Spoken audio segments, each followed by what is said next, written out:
back to the Washington Outsider Report on the Coalition Radio. For those newly joining the show, my name is Irina Zuckerman, and I am the editor-in-chief of the Washington Outsider.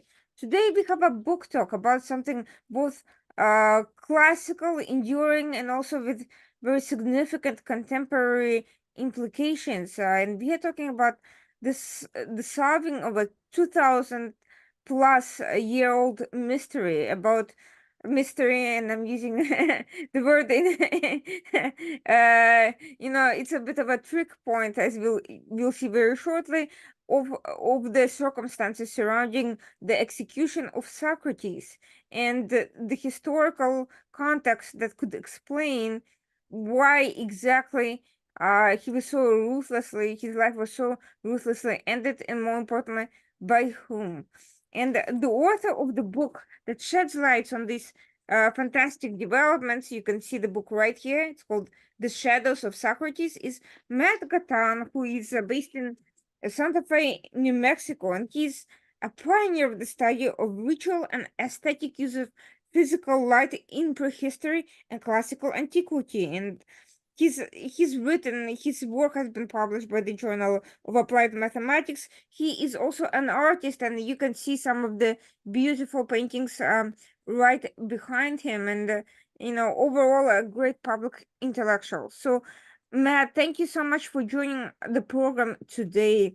And before we get into the very complex and yet thrilling read that was your book, let's talk a little bit about your background. How did you end up doing both art and this very, very science-driven intellectual pursuit? And how did what is it about, is there a connection about your artistic endeavors and your intellectual scientific studies? Oh, indeed. Thanks for the question. I think what ties them together is light. So I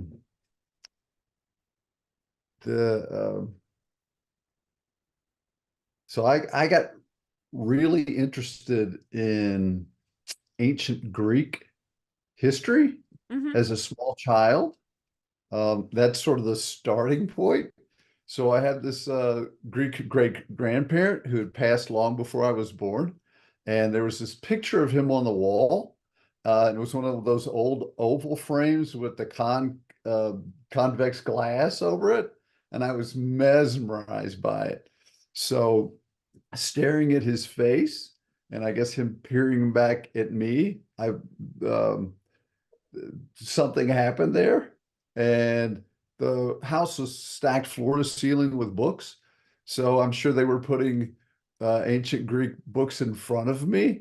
And particularly, I was obsessed with ancient Greek portraiture. So in grade school, the instructor asked the class to say, what person living or dead with whom would you most like to speak? And all the boys in the class picked Evel Knievel, who was a motorcycle stuntman, right? He was huge at the time. I mean, I think his audience share was 52% of all the television sets in America were tuned to his jumps. So, which is more than any Super Bowl before or since. But I chose Phidias, who was the ancient Greek sculptor who made the monumental sculpture of Athena that was in the Parthenon. So the interest in ancient Greek aesthetics and in portraiture started very early. So I think one commonality you could see here is I'm doing a portrait of Socrates via light in the book, and I'm a portraitist as well when I do visual art. Now, this is fascinating for one reason. There's a little bit of this stereotype about the right versus left brain people, the scientists and the, explorers versus the artistic types. But if Renaissance tells us anything, is that actually most of their, many of the famed classicists have been very much both. Leonardo da Vinci is just one of them, but Michelangelo and everyone else studied science before engaging in arts, in sculpture and painting, and certainly the ancient Greeks did as well. Science, a lot of the architecture and sculpture was very much science driven. So how is it, so clearly the bridging of those worlds is not as, as far from reality as we think, but somehow the stereotype persists. And how do you deal with that, with this idea of being able to bring in different fields of study into and make these connections between art, history, and hard science that requires a scientific method experimentation? Right. Well, it is indeed a very ancient Greek thing to do, to combine those all together. So there's a great quote from the Oxford art historian Martin Kemp, who writes quite a lot about art and science and where they meet. So the quote from Kemp goes, "True art and science begin where knowledge ends." I'll repeat that. True art and science begin where knowledge ends. So the point being that you are exploring the great unknown. You're taking what you know and using it to probe the unknown. So both science and art are methods, if you will, of exploration. Now, you actually mentioned the use of experimental scientific methods in your book, and I will not go into details of what that is specifically and how you did it. But what I would like to know is how were you able to do that? Did you study science? And how did you specifically manage to, I would say, arrange this unique field of study that I think many people may not necessarily be familiar with. I'm being charitable here. Yeah. So my expertise was light, what light can do. So archaeologists began to approach me and ask me um, questions where they had problems. Now, archaeologists cannot dig up a chunk of light. So, but light is a really important part of how humans operate. So they would look at built spaces and material culture and try to figure out what was happening with the light. So I began working in Paleolithic with Paleolithic archaeologists, then Neolithic archaeologists, and then I was presented this question about this temple in ancient Greece as to whether we could perform a light experiment that would answer as yet unanswered question. See, the thing about light is light behaves the same way across time, which means you can ask a question of it, perform an experiment, and get an answer, because light is eternal and it behaves the same way always.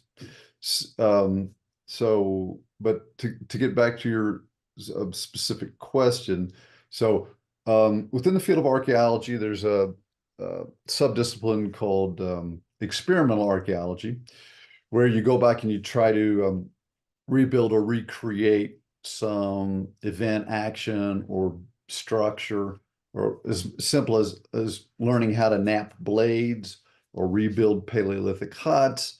And within this field of reconstruction archaeology or experimental archaeology is the field of archaeoastronomy, which figures out how built spaces align to celestial events, most often the sun on the horizon. So a sunrise or sunset, normally a winter solstice or a summer solstice, and occasionally an equinox.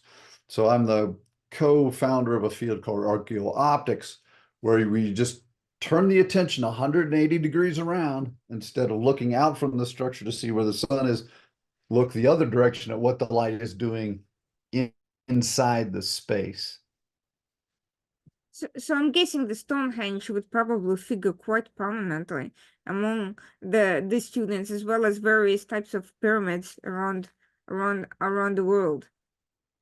Right. So while Stonehenge is you know, the an icon, I was more interested in passage tombs And those are tumuli, mounds that have Mm-hmm. a passageway that leads to a crypt. The most famous one is Newgrange Mm-hmm. in Ireland, but they are scattered across the Atlantic facade of Europe. The country, do you know which country has the most extant passage tombs? Um, Denmark. Denmark. no, are Denmark you has more. really? I would never have. Yeah. Oh, and they're well taken care of and they're open access. But they're in Spain, they're in Mhm. France, Goffrey in France is another in Brittany. That's another famous one. So, and they go back like, you know, So, uh, so thousands and thousands and thousands of years. So this is oh fascinating. You're bringing together all these disciplines to understand the nature of light, and light plays a central role in the book. Even though the book is a history in some ways, it's a reconstruction of events that, on their basic level are familiar to anyone who's taken a basic philosophy course in college, but to most people, or even to many of those who have not. But anything deeper than that has been sort of quite unfamiliar to most. So how did you arrive on the specific story of Socrates and resolving the controversies and the um, unknowns around his death, his execution? Was it your philosophical background that prompted you into the specific area, or was there something concrete that caused you to look into that particular subject? Right, right. So initially I was, although I love philosophy and I'm an avid reader, I was not intending to do more study on Socrates. Um, the book is explains how Socrates was set up, who did it, and why. Of course, we all know he gets killed. He has to drink the hemlock. He gets executed. Um, but the prosecution's case was not recorded, so it's left uh, open for lots and lots of speculation over the last 2,400 years. Um, so Socrates was charged with two crimes. One was impiety, which is a religious crime. Impiety means lack of reverence for the gods. The second part of his crime was corrupting the youth. To get at what Socrates was charged with and why, you have to understand those two charges: impiety, the religious crime, and corrupting the youth. So, but to back up, I wasn't initially focused on Socrates. I was approached by my colleague, Walter Brock, who had studied under the great classicist Guy Davenport, about the question of the mysteries of Eleusis. Now, the mysteries of Eleusis were a central religious ritual of ancient Athens. The Temple of Eleusis is 14 miles outside of Athens. You can visit its ruins to this day. And there would be this grand procession from a satellite temple on the Acropolis that, or on the slopes of the Acropolis, where then the whole contingent, the priests and all the initiates would hike past through the graveyard all the way to the Temple of Eleusis, and there they would have this mind-altering experience. So the gods at the Temple of Eleusis are, it's dedicated to the goddess Demeter and the goddess Persephone. So Persephone, as you know, is the goddess of the underworld and the overworld. Like, she spends half the year below the ground, half the year above ground. Um, so the initiates are taking this hike, this procession out to this temple where they will have an experience of death.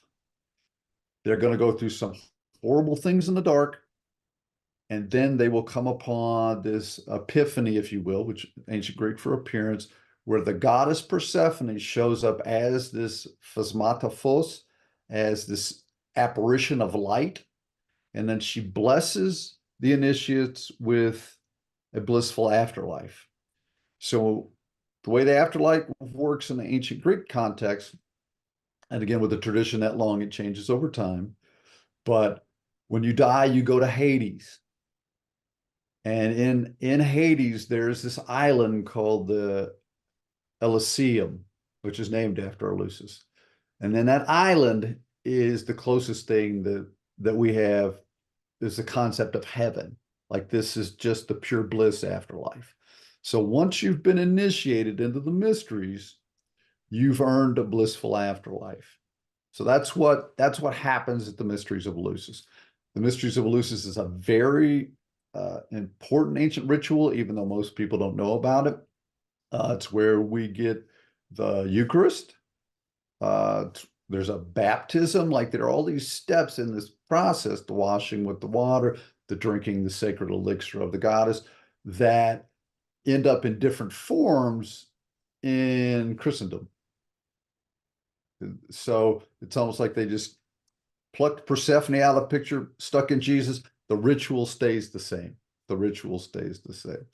So the question that was presented to me was, there's a mythological explanation for how the goddess showed up at the height of this climax of this ritual every year for almost 2,000 years. But can there be a physical explanation?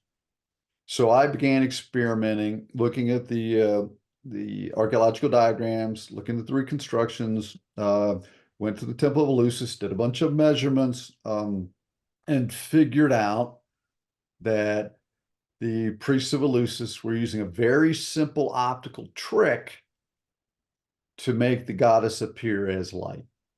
That's all I was focused on, explaining how the goddess appeared as light. What I didn't expect was the method that the priests used to create the epiphany, the appearance of the goddess as light, is remarkably similar to the situation explained in the allegory cave, which is in book 7 of Plato's Republic, where he's explaining, where he records the dialogue between Socrates and Glaucon, where Socrates explains or describes prisoners trapped in a cave who believe only the shadows that are projected by people walking by carrying sculptures in front of a great fire. And that these people, they believe in the shadows. And then Socrates asked what would happen if one of them were to be freed and was able to then turn around and see what was actually happening. Like, wouldn't they believe the shadows more than the reality that they were first looking at? So I presume everybody has read the allegory of the cave. Well, I So certainly did. And those yeah, who didn't or who don't remember should, because it is a powerful piece and there's a reason why it stuck around with us for so long. right. So it's this, I mean, the reason it's had such staying power is it's this amazing metaphor for the human condition and living in a world of illusion. But after doing these experiments and understanding how the mysteries of Eleusis work, and I should back up, if you were to speak publicly about the mysteries of Eleusis, you are considered to profane the mysteries of Eleusis, and you are sentenced to death. To speak of what you saw at the mysteries of Eleusis is a religious crime that is a capital offense. So when Socrates does his allegory of the cave, which looks to be like a thinly veneered explanation of the mysteries of Eleusis, he's committing a blatant act of heresy. So that's the first part of the charge, is impiety, the religious crime. So then once I came to understand what Socrates was doing with the allegory of the cave, again, how the allegory of the cave sounds to us 2,000 or reads to us 2,000 years later is very different than how it sounded to a priest of Eleusis. And that's what mattered, because their job was to protect that ritual and to kill anybody that revealed its secret. Now, it's very interesting because even without knowing the specifics of that particular religious culture and ritual, a contemporary reader can simply derive a more general context of illusion and reason versus, deception and superstition or unscientific approach, or just simply any sort of blatant, manipulation of the senses. Uh, it's interesting though that the parallels after reading the book are very very obvious, but it is interesting that the powers involved in the final execution and the process against Socrates chose to play it up and chose to draw attention to the fact that he was in fact drawing attention, that his allegory of the cave was in fact profaning the religious rituals rather than trying to actually distance from that interpretation. Didn't they, by executing Socrates, weren't they essentially endorsing his interpretation and thus actually eliciting more skepticism from the public and validating what his comments? Well, in a way, but the mysteries of Lucis will continue for another 800 years after Mm-hmm. the death of Socrates. So, I mean, this was a show that had been running for 1,000 years before Socrates was born, and it kept up, and they were. So, the way to think of this is Mm-hmm. to try to talk about Socrates with what happened to Socrates without discussing the mysteries of Eleusis is like trying to talk about what happened to Galileo without mentioning the Catholic Church. Mm-hmm. Like this. But the thing is, Eleusis is not mentioned in the trial, or it may have been in the prosecution's case, but that's not recorded because it's so sacred, you're not allowed to talk about it. So that's another reason why, if they did talk about it in the prosecution's case, it would never have been recorded. Um, so then but the staying power of the allegory of the cave shows you that even though Socrates knew the rules of the game, that he was willing to make this sacrifice of himself to produce this gorgeous metaphor that has had huge resonance down through the thousands of years. Like that the allegory of the cave is read to this day in cultures all over the world. Like I talk to people who come from every corner, and if I say Socrates, they know the allegory of the cave. Like it is probably the most widespread reading in the history of humanity because it's not religion specific, right? Maybe if you're a follower of Confucius, you've never read anything about Moses, or vice versa. Maybe if you're a follower of Jesus, you've never read anything about the Buddha. But everybody's read something about Socrates because it's not religious. I think what happens is once you understand how the mysteries of Eleusis operated, it changes your perception of the allegory of the cave. And then once you understand how the mysteries of Eleusis connect to the people involved in the corrupting of the youth, then your understanding of the actual trial of Socrates, which many, many people have read, changes completely. Now, it's understandable why Socrates' unraveling of the mystery, demystifying the mysteries. uh, I was waiting for that. I was looking for a way to insert that. Why that would irk the powers that be that derived their social power from being able to manipulate the public perceptions in that particular manner. But Right. So the body politic and the body religious are very intertwined at that point in history. There is no separation of church and state. So yeah, the powerful, so the priests of Eleusis, the officials of Eleusis, they're hereditary positions.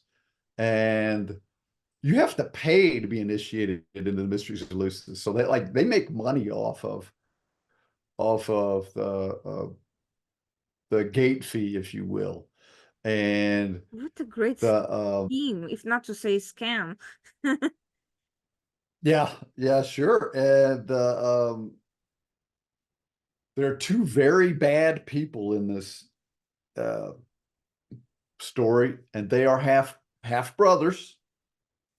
One of them ends up being the Doducha, the second highest rank at the Mysteries of Eleusis.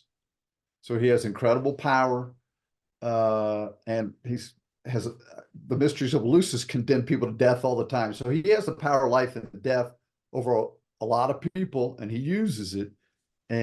But he is in the religion of the time. He is doing the will of the goddess, right? That's his understanding. But he's also the richest man in Athens because he owns the silver mine concession. And his half brother, who he hates, is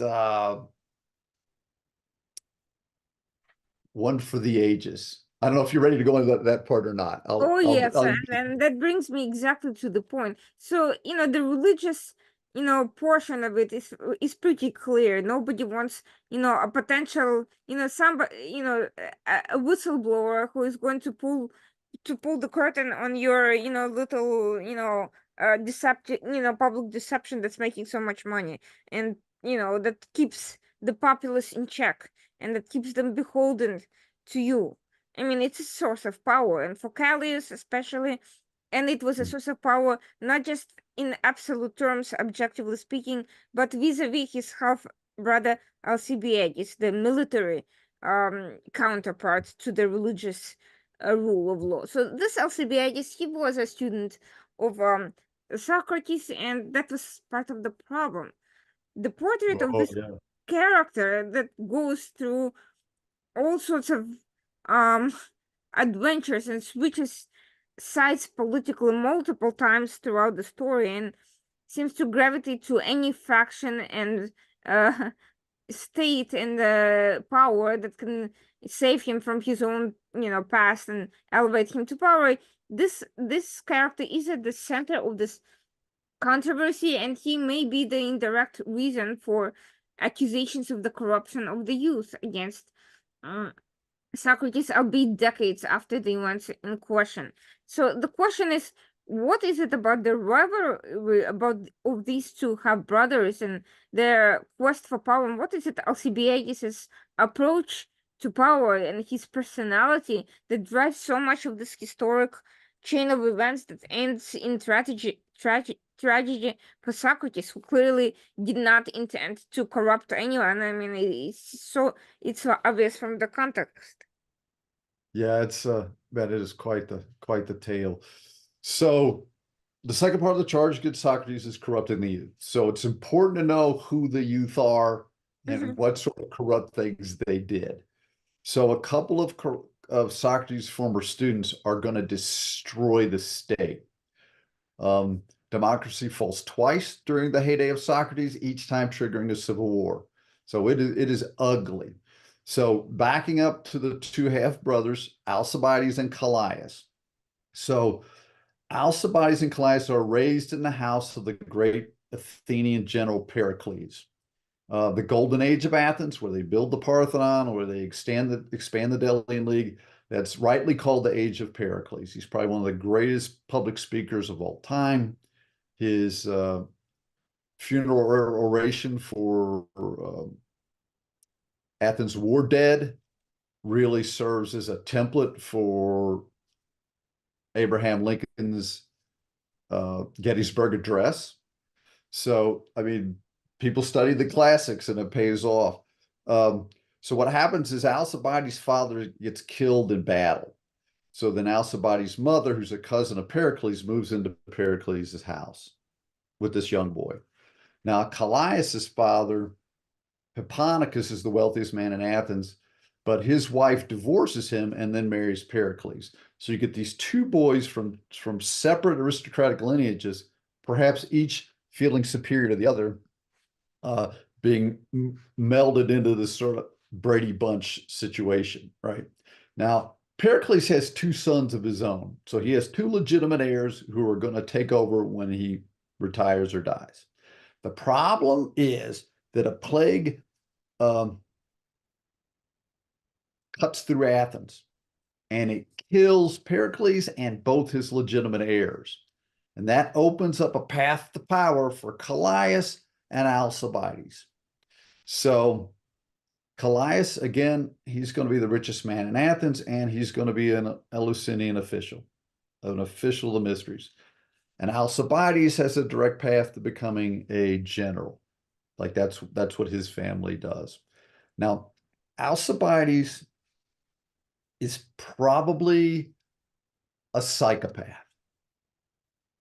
He will do anything, say anything. He's incredibly cruel. He's a sex addict. He's um he so Alcibiades and Callias have this sort of war between brothers about who's going to control Athens once they hit adulthood. So Callias, okay, so let me back up. Alcibiades is about to take the army to conquer Syracuse. So he's a general. He's got all the ships are there, all the soldiers are there. And a couple days before he's about to lead this army, Callias charges him with profaning the mysteries. Now, maybe Alcibiades did it because he's a jerk like that, or maybe he didn't. Either way, Callias is going to get rid of him. So Alcibiades, being Alcibiades, he escapes. He's impeached. He doesn't show up for his trial. He gets sentenced to death in absentia. He flees and he turns traitor to Athens' dread enemy, Sparta. And once he's with Sparta, he knows everything about how the Athenian military, how its defenses work, and he coaches up, he guides Sparta in how to conquer Athens. And the first step he takes is he tells them to take the silver mines, which of course belong to his half-brother Callias. So his first thing he does is he talks to Spartans. Now, he doesn't tell the Spartans why he's doing, he always just tells them, this is the way you do this. Cut off their money. And the Spartans go, yeah, that's a great idea. But the first thing he does, he cuts off Athens' access to money and Callias, source of Callias' wealth. And then he has them occupy a place called Decelea, which then cuts off Athens' access to the mysteries of Eleusis. So like the first two steps are entirely aimed at his half-brother, who's already sentenced him to death. So Athens and Socrates are caught in the middle of this thing. So he has the Spartans then lay siege to Athens. Athens is a walled city, so they're well defended, but they can't get food or supplies in over land. So everything has to come in by boat. The thing to always remember is that Athens has the superior navy, Sparta has the superior ground forces. So Athens is being crushed. They're being starved to death. And Socrates is one of the defenders running the ramparts. What people don't realize about Socrates is that he was a war hero. He fought in 3 campaigns, and he was just an absolute beast. He could go without food, he could go without water, he could go without sleep, and he fought like a bear. Like he's a warrior hero in Athens. Like that's part of his personality that people don't know about. But when the siege of Athens is happening, Socrates has like a little baby. Like, I mean, his wife has like he's trying to keep his kid alive. So even if he can go without food, he's trying to keep his baby alive. And he knows that it's his ex-student Alcibiades who's out there trying to destroy Athens. So to a little bit about the history of Alcibiades and Callias. So to your point, Alcibiades was a student of Socrates, even though he probably taught Socrates the most important lesson, which is morality cannot be taught. Like Alcibiades was amoral from the get-go, and there's nothing that Socrates could do with him that worked. So when Alcibiades was just a young teenager, he was part of a military campaign, and he went out beyond the Athenian lines, got himself cut down, was basically a dead man for all intents and purposes. And then Socrates fights his way out to where Alcibiades lays wounded and unable to move, and puts his feet on either side of Alcibiades and fights off the enemy with his sword. And then when there's a break in the action, he throws Alcibiades on his shoulders and carries him back behind Athenian lines where his bleeding could be stanched and he could be saved. So Alcibiades just becomes this devoted follower of Socrates because Socrates saved his life. And they would go on to fight in another campaign. So they had this sort of bond that is only known by people who fought in war together and who saved each other's life. So then Alcibiades becomes Socrates' like number one student. Like he soaks up everything he can from Socrates about forms of government and weaknesses of forms of government. And then he takes all that information and uses it for evil. This is fascinating because through all these peripeties, to use another great Greek word, Alcibiades goes around double crossing all these people. He's completely self-serving. He always has an ulterior motive for anything he does. And yet, after all these multiple, backstabbing efforts, he always still finds somebody who buys into his act, and sometimes it's the same people he's double crossed before, including Athenians. So the question is, how does he manage to pull it off? Why are people so gullible and so oblivious, or even willing to put aside their concerns about his personality, his record of actions? Forget his personality, his actual record of doing things that are obviously damaging. Yeah, that's wow. That's if you knew that, you'd be able to explain why dictators continue to occur across time. So Alcibiades is the handsomest man in the ancient world. He is a persuasive public speaker, probably second only to Pericles in the history of the earth. And he's so manipulative, so smooth. And again, he's probably had sex with every man and woman in Athens and Sparta.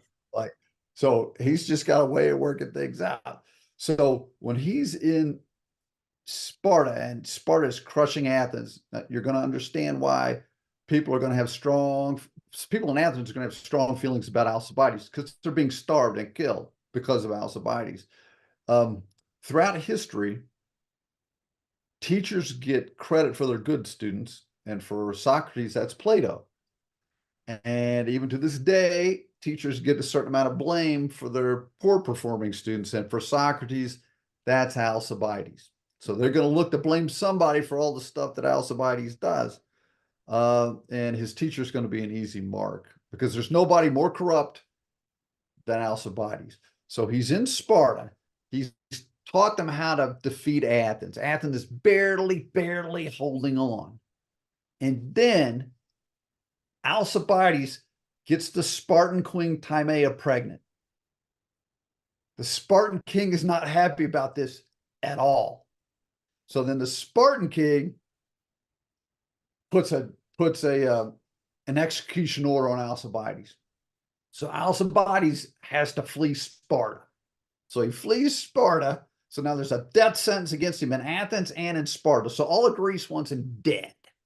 So he goes to the Persians, the great Persian Empire, which at this point includes Turkey, and he schmoozes himself up to the governor of that Persian province and says, "Hey, I can teach you how to defeat Greece and get Greece into your domain." So he's a turncoat on a turncoat on a turncoat. And the thing is, okay, again, he is a braggart. He's a wealthy guy, aristocrat. He tells this incredible lie that causes Athens to take down its democracy, which triggers a civil war. Then from abroad, he takes advantage of the civil war he caused and makes a drive to return to power.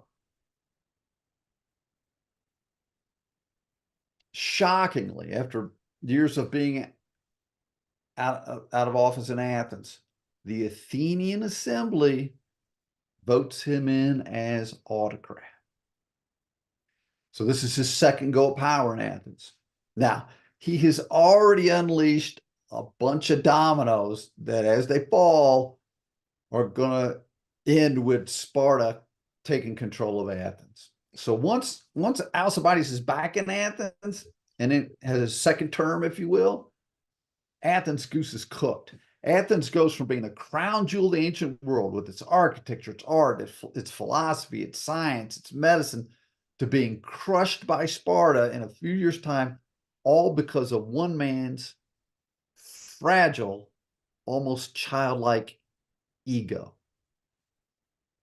So there are, to your point, there are lessons to learn. How does somebody who continues to cause harm to people continue to be chosen as their leader? So I don't know. Can I read you a passage? Yes, please. Okay. So at this point, let's see. Athens has, I'll have to put on my glasses because I'm old. Oh, please.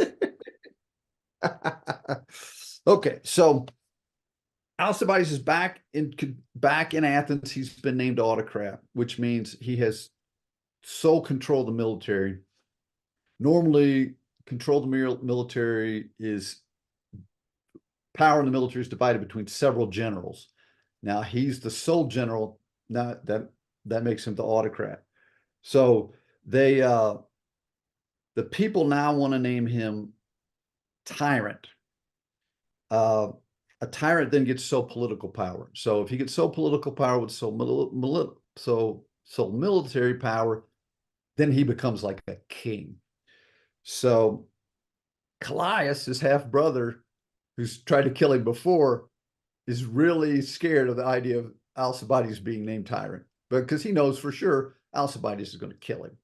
So this is what Socrates, this is so now I'm going to go to Socrates' perspective on tyrants.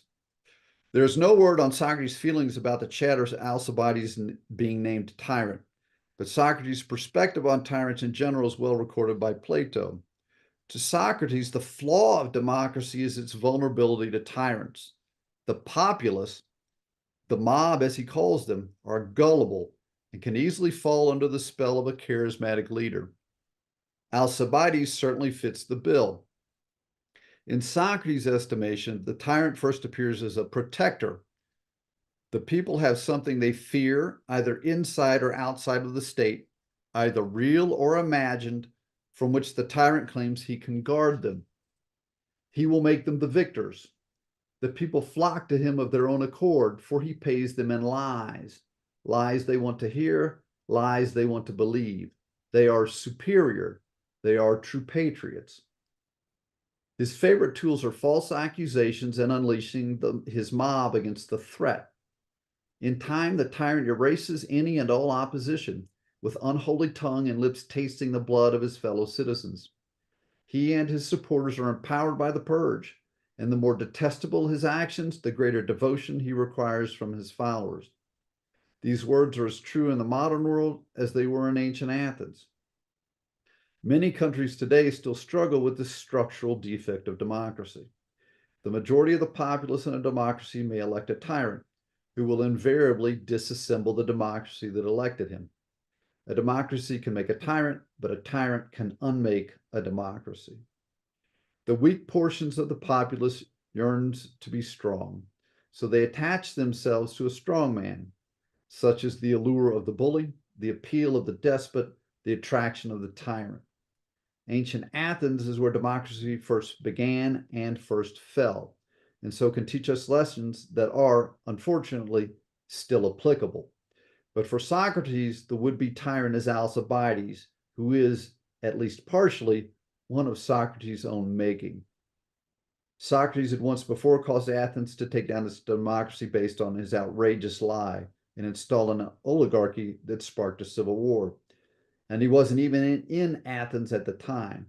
Now he's in Athens and well positioned to take down Athens' democracy once again, but this time to replace it with his own tyranny.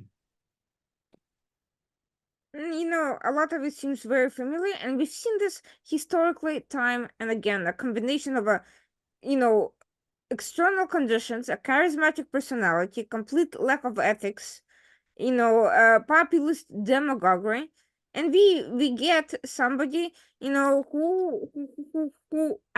who manages to inspire enough people to follow him blindly. We have seen that with Weimar Germany. The Nazis never attained the majority, but the hijacking of the minds of these, allegedly cultured college students and intellectuals and all of these people who saw an opportunity in what was being sold to them. They were being sold a bag of goods, and this victimization complex of, and all this demagoguery, they fell right through it. And we're certainly seeing a lot of the same sort of social polarization at play today. And we're certainly seeing outcries from some people who are, at first used democracy to try to advance themselves, and now are claiming that democracy should be dead, that it is a form of government that's ill-suited, and that people just want a strong leader with no democracy, and they're calling for its complete dismantlement altogether. And enough people, are buying into it that they don't see the contradictions and illogic in this rhetoric. And in 2000 plus years, we have not learned a thing from these historic parallels. And it didn't help that people weren't aware of all the circumstances that happened. But geopolitically, we're also seeing some parallels that you pointed out about the importance of the Black Sea, for instance, and the importance, what happens if one power monopolizes access to the waters and transference of grain. We are seeing the same thing with Ukraine today, and we are seeing that it goes well beyond Ukraine. Just recently, for instance, France complained about being, threatened by Russian weapons. And what happens if Russia takes control of the Black Sea and ends freedom of navigation for other countries in the region? That we have seen what happens when parts of, Greece and the near-lying areas were monopolized. So how do we, import these historical lessons? And something's clearly not changing. Personality traits don't change. Popular mentality doesn't change. The way social psychology doesn't change, and certainly geopolitical, strategic choke points also don't change. How do we transfer these lessons in a way that can be easily absorbed by the very public that is assailed by Socrates? Yeah, that's the big question, because after democracy dies in antiquity, it doesn't come back until these United States of America. That's a really, really long time. And then throughout the 20th century, the 1900s, democracies fell here and there to tyrants. And so it's a fundamental flaw in democracy that Socrates explained that continues to be exploited by certain personality types. Now, when James Madison went about constructing the United States Constitution, he had studied the classics, and he tried to build in all these checks and balances to make sure that this vulnerability to tyrants would not work in the modern American context. So, but I believe those have been stretched to the limit, and they're being stretched to the limit in other places who've sort of adopted that method. But back to your just to give the audience some context about the Black Sea. So the Black Sea does come up in the book, The Shadows of Socrates, because once Sparta has Athens completely surrounded, and all of Athens' food has to come in by boat, Sparta then finds a way to cut off the route across the Black Sea from Europe's breadbasket, from Ukraine, to for boats to bring grain to Athens. And one of the reasons that Athens warms back up to Alcibiades is he goes and now that he's with Persia, he conquers some Spartan outposts, which then gives Athens the ability to get grain from what is now Ukraine to Athens.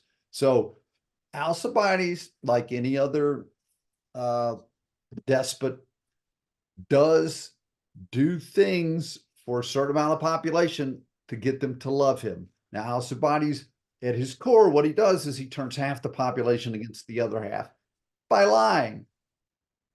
And that is a tried and true method for rulers today, and certainly over the last century. But your question to how do democratic institutions survive would be tyrant. If we look back at history, they often don't, and it often ends up being gruesome. I mean, whether it's Pinochet or Franco, Marcos, I mean, the list goes on and on. I guess the thing to do would be if the populace understood that by attaching themselves to this person, this despot, that they are enhancing the likelihood that they are going to die. Because ultimately, once these people get into power, they will turn on their allies, and they will also make life very difficult for the people. The people will starve. Brothers will kill brothers, and it ends up being a bloodbath that takes generations to recover from. I think that's the lesson. Like let's take, for instance, one of the most murderous despots of the 1900s is Stalin. So the first step is you eliminate the opposition. Whoever was that, well, we certainly have Putin doing some eliminating of opposition right at this moment. Then the next step after the opposition's under control is you start eliminating competition. And competition are the members of your party who are also powerful enough to be a threat to your power. So the despot will then methodically go about killing off the members of his party who put him in power in the first place, because he has to have sole power. And let's just say if there was a president who was a despot, the members of his party who were senators or ranking officials in the House, they're probably going to get killed too. I mean, it's always the case. They turn on the people who helped them get into power. They're going to eliminate. So despots, they have a certain program that they follow, whether it's today, the 1900s, or 2,400 years ago.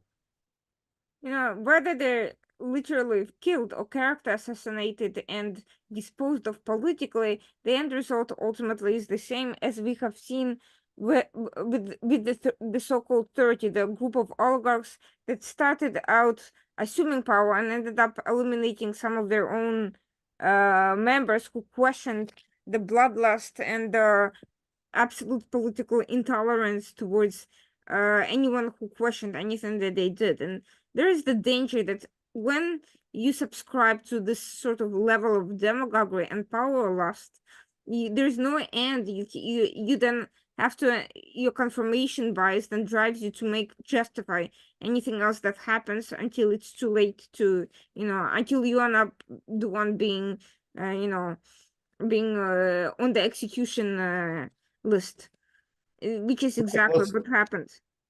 Right. So the citizens in the during these two civil wars in Athens, and plus more than half the population dies.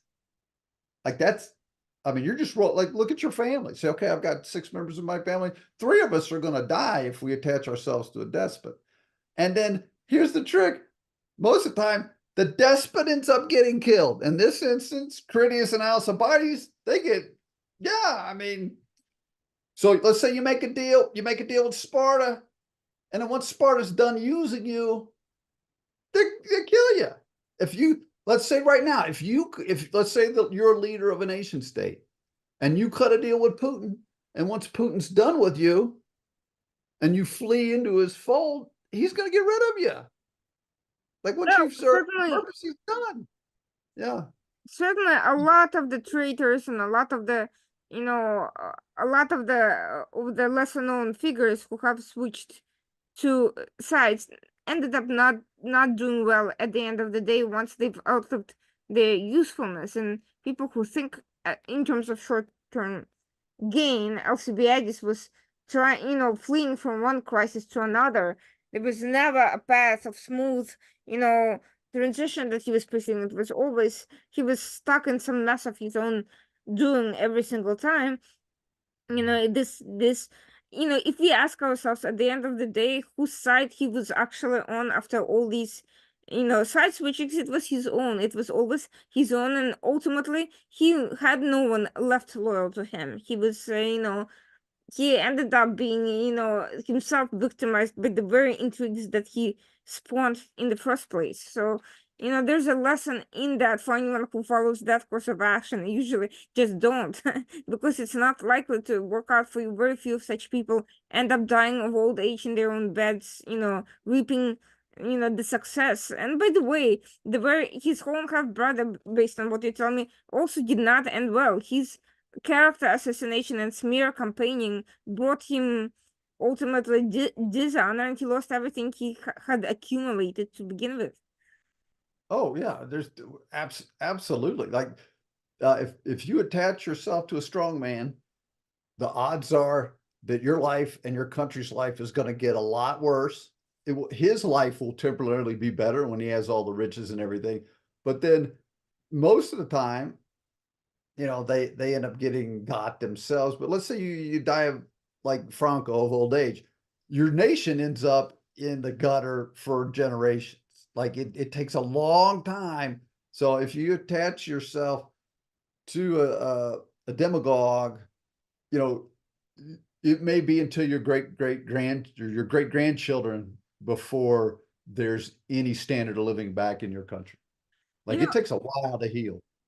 at the end of the book, when we're discussing Socrates' final days before his execution, he leads with a very selfless example. He has an opportunity to escape before he ultimately is executed. He does not take the opportunity. He thinks rational about the consequences that it will bring to his family, to the people who facilitated his escape, and to the rule of law in general. If he, and he basically makes it clear in his speech that he makes a stark contrast to these self-serving characters about what is actually rationally good and ethical versus what appears to be for the public good but is actually entirely for the coincidental benefit that but mostly for the sake of these self-serving agendas. So this issue,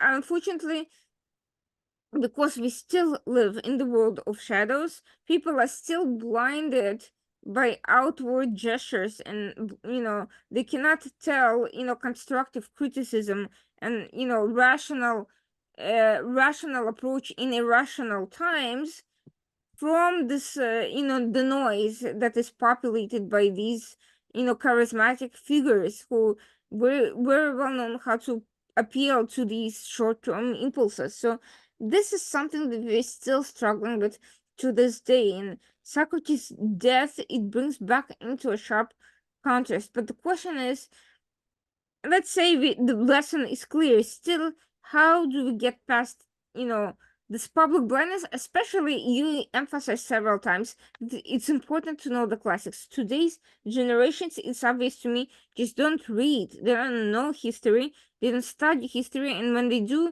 they read it on such a shallow level that they draw all the wrong lessons and use various historical references with flagrant disregard for context and for nuance that is essential in drawing any sort of rational conclusion. So given this, given the fact that ignorance of detail, of nuance, is so much part of this populist demagoguery, how do we get people to become more rational?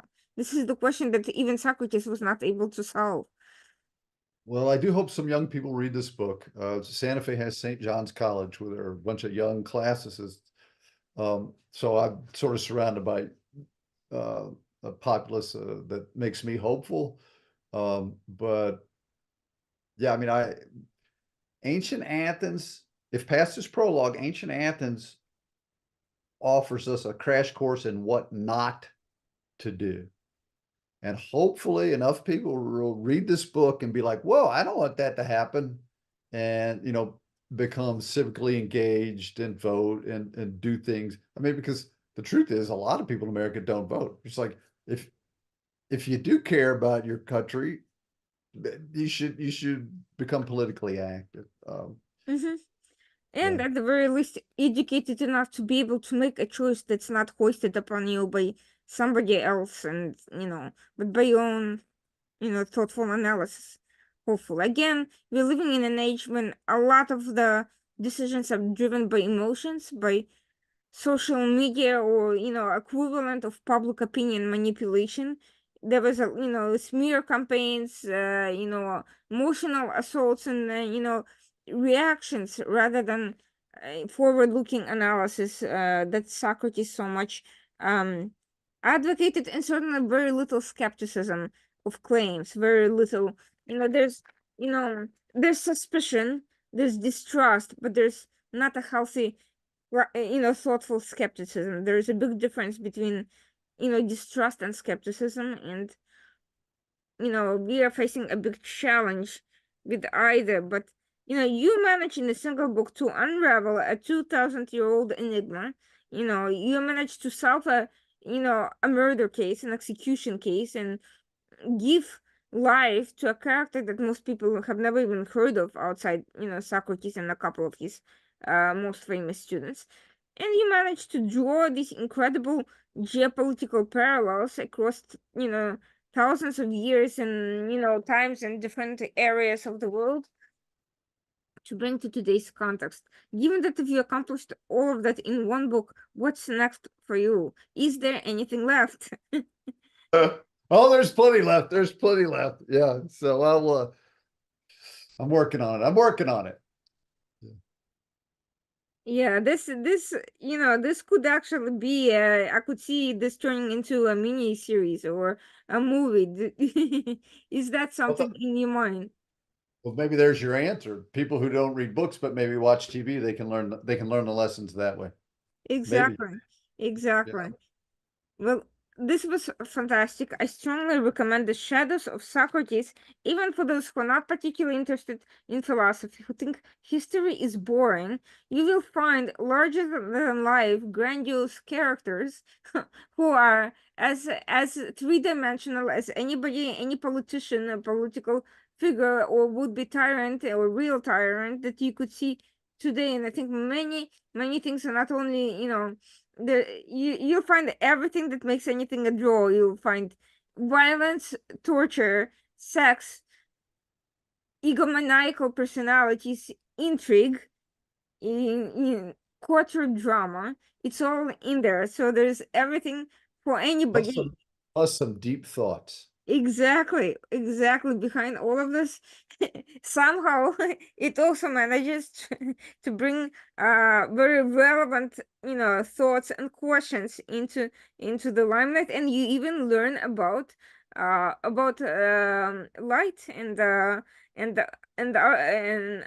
the art and the ancient mysteries and religious rituals that you probably never even heard of. All of this in Yeah. one volume. Never heard of the mysteries. It's because Christianity did a great job of erasing them as much as possible. Yeah. Uh, and that may be a follow-up for the next book, I hope, because how Yeah. you allude, by the way, on different religious interconnections and issues, and how different religions would have related to some of the themes and religious elements at the time. It would be interesting to see something like that in more depth. Some of it is already par for the courses in college, but because this particular angle um is newly revealed in your book, maybe there is a time for more additional academic studies as well. Right. Well, maybe I'll get around to writing a book about Moses.